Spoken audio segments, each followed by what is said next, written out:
Welcome to Kenton's videos. Enjoy the video. You start by opening the document in WPS Writer and saving a copy so you can revert if needed. Then turn on Show /Hide Paragraph to reveal hidden paragraph marks, manual page breaks, and section breaks. This shows why a page appears blank. Next, open the navigation pane and click Pages to jump directly to the blank thumbnail. This ensures you are editing the exact spot. Once you can see the markers, you are ready to remove the elements, creating the blank page. Now delete the visible paragraph marks or manual page breaks by placing the cursor before them and pressing Delete, or select and cut them.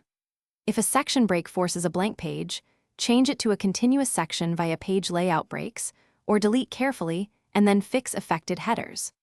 Also inspect header/footer content and top/bottom margins.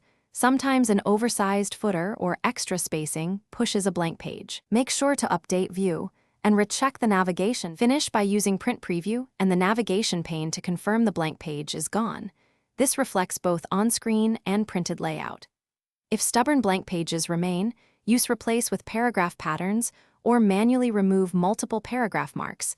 Be cautious around tables.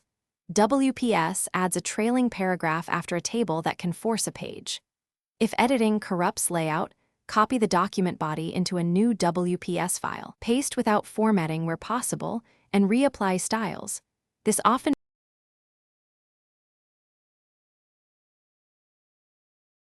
Thanks for watching. Consider subscribing if we helped you.